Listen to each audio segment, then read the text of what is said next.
family camping trip. So I'm thankful for video technology today. Okay, it looks like we are live. I have to change a couple of settings just before we open the record though.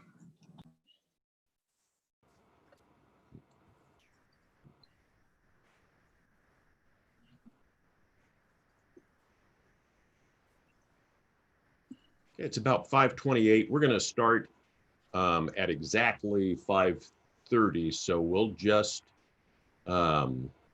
keep running for a minute, please.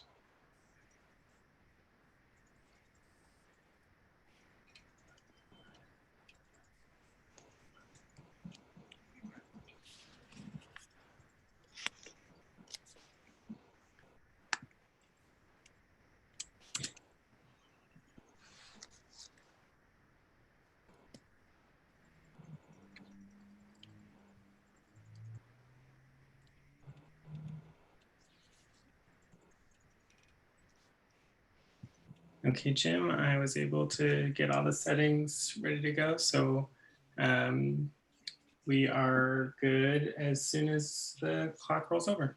Okay, perfect timing.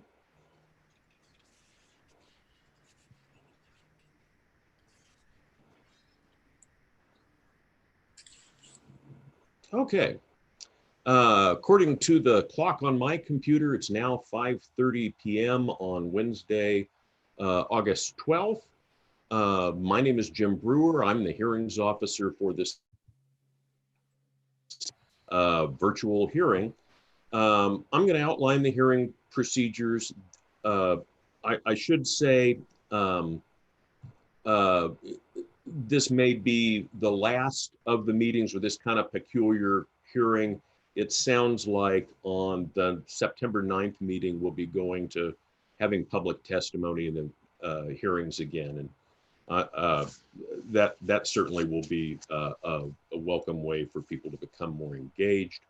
My understanding is that this hearing is being broadcast on YouTube. There probably are comments and other things that people can type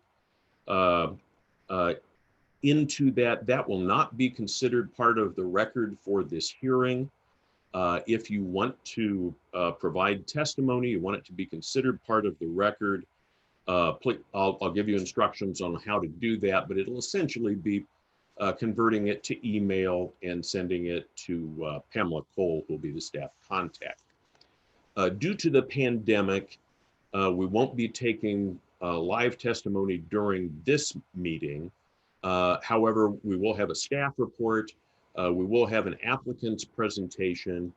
I may ask questions, but testimony from the neighborhood organizations, people in favor, people in opposition, and eventually any rebuttal will need to be limited to written testimony. We're going to hold the record open after the presentations tonight to allow time for that additional testimony. And you're going to direct that testimony, if you have some, to Pamela Cole, who's the case manager. I think there was a hiccup with the notice for tonight's meeting as well. So we're going to extend what would normally be a week period for people to submit testimony until 5 p.m. August 25th for all testimony. Then the applicant, because the applicant has the burden of proof, will get an additional week to provide a final written argument. So anyone may provide email testimony to Ms. Cole until August 25th. The applicant will then have till September 1st. With that said, this is conditional use class 2 adjustment case number CU ADJ 20-05 for 320 14th Street Northeast, and the hearing is open. I do need to direct everyone's attention to the applicable criteria. They're found in the notice. They're also analyzed in the written staff report. So those are available online, and I would refer you to those.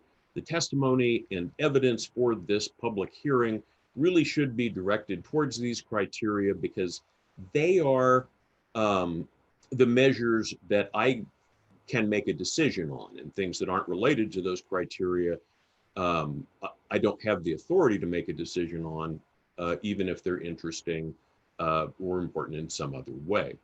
So SRC Chapter 240.005 Sub A Sub 1 provides that no building, structure, or land shall be used or developed for any use which is designated as a conditional use in the UDC unless a conditional use permit has been granted pursuant to this chapter.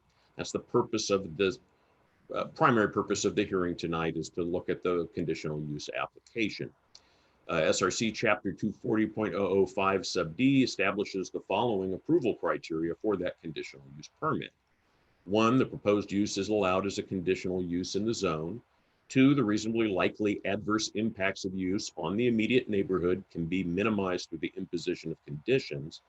And 3, the proposed use will be reasonably compatible with and have minimal impact on the livability or appropriate development of surrounding property. SRC Chapter 250.005 Sub D2 provides that an applicant for a Class 2 adjustment shall be granted if all of the following criteria are met. 1, an application for Class, whoops, that's a Class 1 adjustment. I'm in the wrong one. An application for a Class 2 adjustment shall be granted if all of the following criteria are met. A, the purpose underlying the specific development standard proposed for adjustment is Sub 1, clearly inapplicable to the proposed development, or Sub 2, equally or better met by the proposed development. B, if located within a residential zone, the proposed development will not detract from the livability or appearance of the residential area. C, if more than one adjustment has been requested, the cumulative effect of all the adjustments result in a project which is still consistent with the overall purpose of the zone. I need to tell the applicant and the people who are listening that failure to raise an issue accompanied by statements or evidence sufficient to afford the city or other parties the opportunity to respond to the issue precludes appeal to the State Land Use Board of Appeals based on that issue.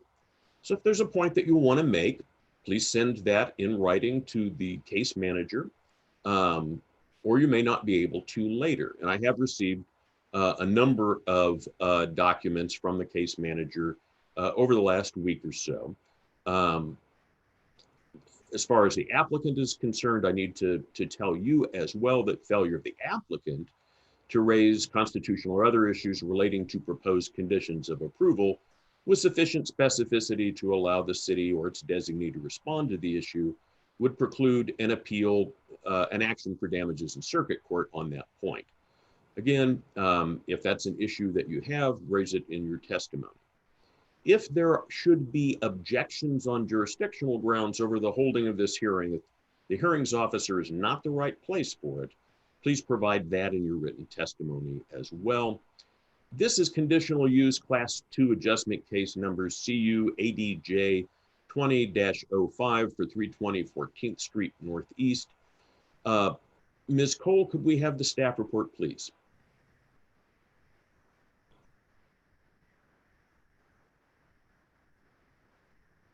I think you're muted.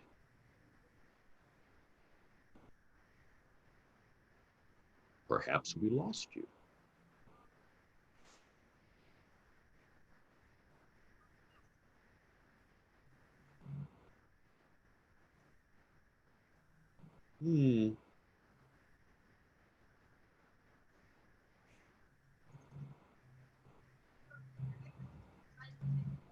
Okay, I have the screen.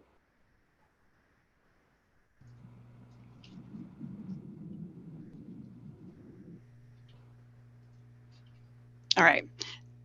Is that showing and you're able to hear me now? Yes, I am able to hear you, and it is. Okay. Good evening. I'm Pamela Cole, Planner 2 with Community Development. I'd like to request that the staff report, attachments, the case file, and the presentation be entered into the record. We'll enter those into the record, and we've also received a number of documents from a number of emails and correspondence from people, and we'll enter all of those as well. The proposal is a conditional use for a room and board facility serving 6 to 10 persons, and it also includes adjustments for 2 bicycle parking development standards. The adjustments would allow required bike parking to be placed in the existing garage. The subject property is located at the intersection of 14th Street Northeast, which is a collector street, and Chemeketa Street Northeast, a local street.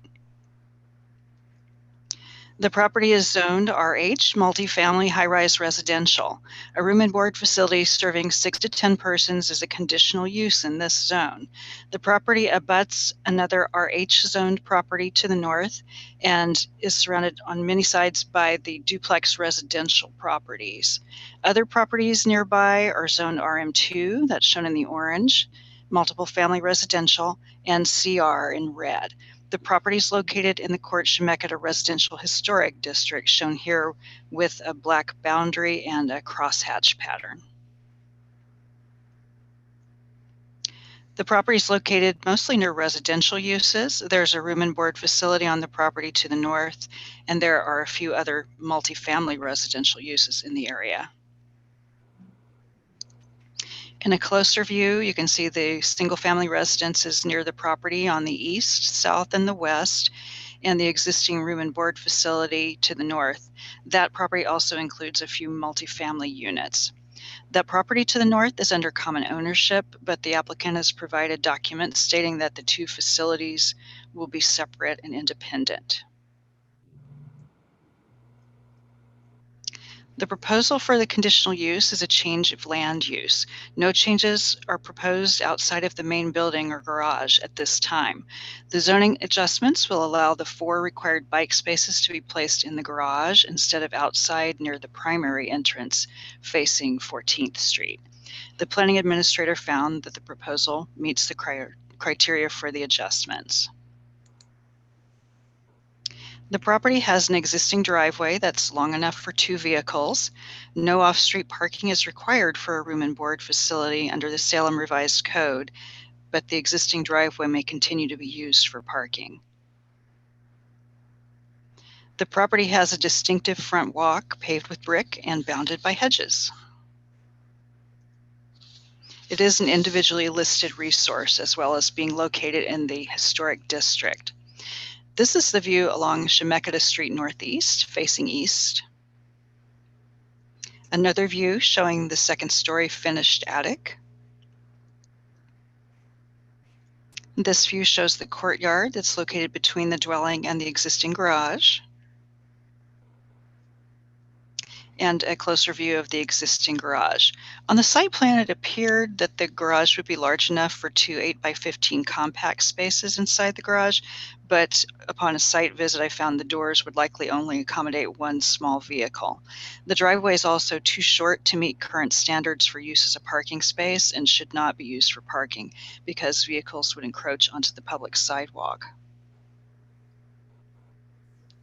The Neighborhood Association, Northeast Neighbors, and a few neighboring property owners and occupants have submitted comments prior to the staff report and then submitted a letter supporting the proposal with no conditions.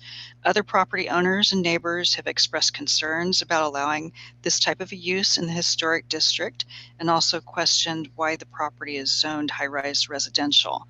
The RH zoning is not changing with this application, and it does allow the use as a conditional use. Several people also cited issues with other existing room and board facilities nearby, but indicate support for this applicant, the nonprofit organization, and they propose conditions such as limiting the approval to the current owners. The conditional use criteria that Mr. Brewer read aloud, just wanted to point out a few of these. We allow imposition of conditions to minimize reasonable likely adverse impacts of the use on the immediate neighborhood, and unless otherwise provided in the decision, conditional use permits shall run with the land. However, the Salem Revised Code generally prohibits conditions of approval that limit use of the subject property to one particular owner, tenant, or business. Therefore, in the staff recommendation, we included a condition stating that the approval is limited to operation by a nonprofit entity rather than terminating the conditional use when this applicant no longer owns the property. And we also proposed a condition limiting the zoning adjustments for the bicycle parking to the current proposal. With these conditions, staff found that the proposal meets the criteria for approval. That concludes my presentation, and of course I'm available for questions.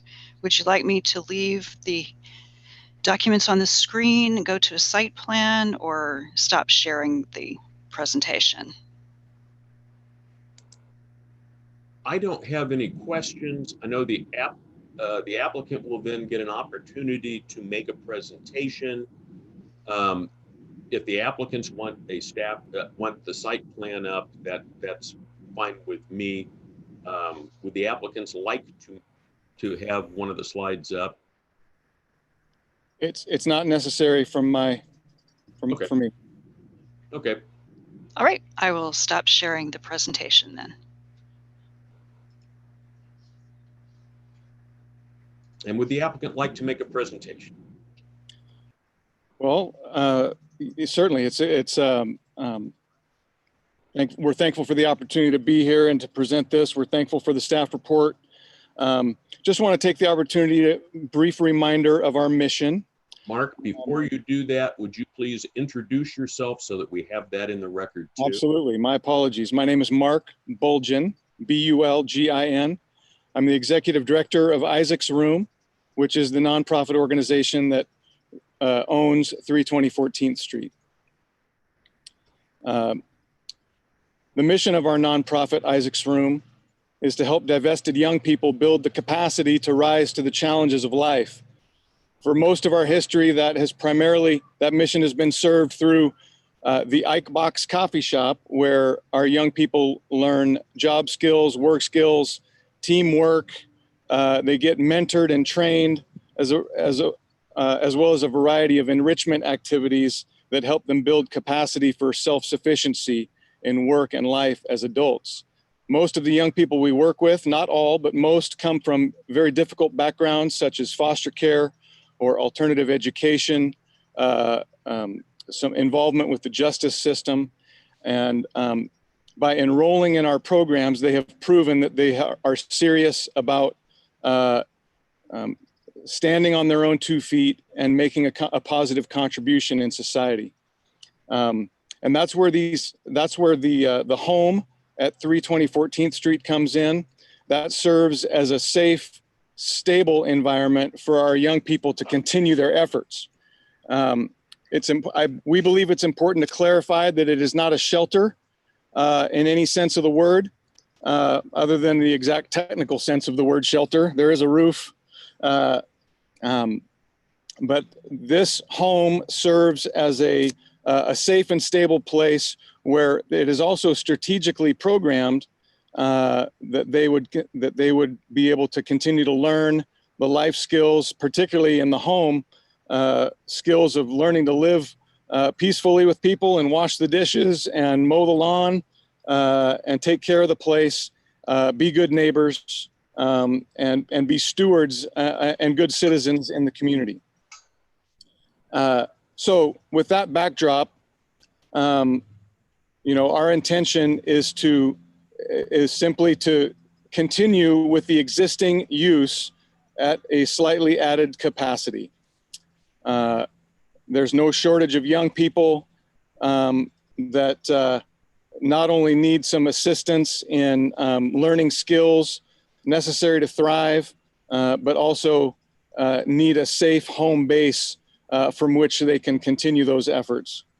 And so the request for an expanded capacity from 5 to 10 at a maximum, we believe it meets the criteria that you listed earlier. First of all, it exists. It meets the zoning criteria. It is a permitted use under the existing zoning. We don't believe there are any likely adverse effects, but I'll circle back to that in a moment. And we believe it's a reasonable use with the surrounding area, as was alluded to in the staff presentation. So with that, I want to say we're very thankful for the support of our close neighbors, especially. I believe you've received some of that feedback. We have been the owners of the property adjacent to the north for about 5 years at 360 14th Street. And I believe that that has established a track record that we want to be good neighbors, and we can be good neighbors, and we will be good neighbors. And so we just want to continue that at 320. We're thankful for the support of the Northeast Neighborhood Association. As you've received, I know you've received that letter of support as well. And we're thankful for the input of those not as supportive. I had the opportunity to meet informally with some representatives of the historic district last week. That was a very pleasant and cordial meeting. And I believe that the primary concern that I'm hearing is a valid concern, and I appreciate the way it has been articulated. And that being that, you know, the vast majority of the people who have expressed their concerns to me have summarized it as they support what we're doing, but they are uncomfortable with the precedent it might set with this conditional use extending beyond our operation and our ownership. And so being unfamiliar with the technical requirements of these conditions, I just want to say from a conceptual standpoint, we're supportive of the condition that has been proposed, officially proposed by staff. And we're open to the condition that I saw in a letter from the historic district, the one condition that they included there, the first one. So I think with that, I am also available for questions, and Gretchen might have a few things to add on our behalf. Hello, I'm Gretchen Stone with CB2 Architects. Our address is 500 Liberty Street, Southeast, Suite 100, 97301. I just wanted to thank Pamela for her presentation and Mr. Brewer for your consideration of this and your consideration of all the, not only the application, but all the testimony that's been provided and that will be provided. I wanted to address a letter that was submitted, I believe today, from John Poole, who lives on Court Street. And he went over to the property, and I think he has some concerns related to parking and the existing driveway. And I want to actually thank him for pointing out that the site plan that we submitted as part of our application shows the existing driveway on along the north property line that would access 14th Street. It shows it as being somewhere between 12, I would say, and probably the drawing doesn't actually say the exact width, but it's the way that it's depicted, it appears to be narrower than it actually is. And so I did not realize that that was not shown accurately on the site plan that was submitted. And so when I inquired about it today, what I learned is that the site plan was prepared using an as-built drawing. And we suspect that the drawing that shows the existing driveway accommodating 2 tandem parking spaces was expanded or replaced at some time between the time that that as-built drawing was prepared and today, and that driveway is in fact quite a bit wider. We don't have a field verification of that, and to kind of circle back on that, we did not field verify the dimensions on that as-built drawing. And the reason for that is the drafter didn't understand that he needed to do that because there were no changes proposed, and the the driveway, because no parking is required, there didn't seem to be any importance to, I guess, verifying dimensions as it relates to that. So it certainly can be corrected, and we're happy to resubmit a revised one if that's necessary. Again, it was an oversight on the drafter's part, and we apologize for that. And we are grateful that Mr. Poole pointed it out, and it actually it actually shows that the driveway would accommodate more cars than were originally anticipated, whether or not they need to park there or not. Well, I think there is some value in having a record at this point that does have some accuracy to it. So if you could submit that during the open record period, I think that would be useful. Absolutely, absolutely. And again, we apologize. We'll verify the other dimensions as well, but we're confident that that likely that driveway is the only thing that is off. And I think from my perspective for this particular permit, kind of the critical piece of information for me is you're not proposing exterior changes. So there really wasn't a site plan that shows something's being changed on that historic property on the exterior. Is that correct? That's correct. And again, that's really why no field verification was done.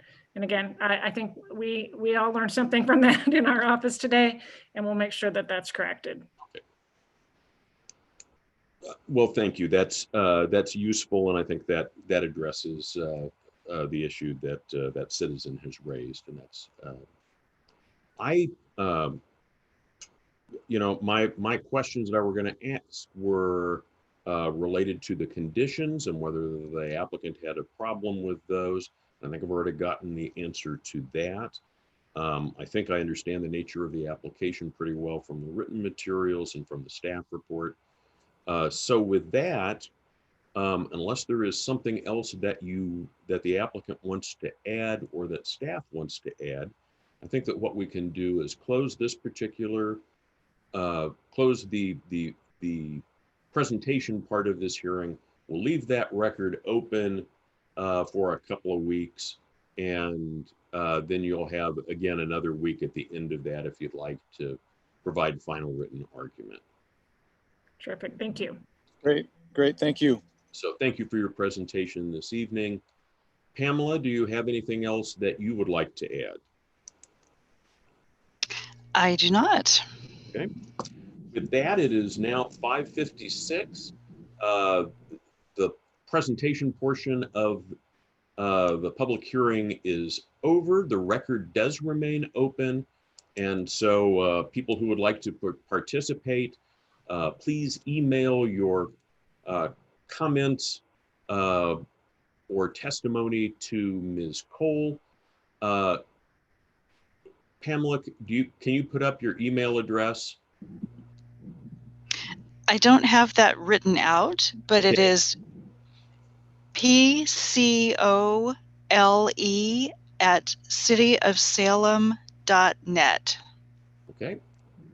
And so that would be the correct address to send to the staff contact. I'd like to thank everybody for their participation tonight. And, you know, I'm personally looking forward to moving to a more engaged public hearing on the 9th. So thank everyone. And with that, Zachary, we can go off the record. Thank you. Thank you. Thank you.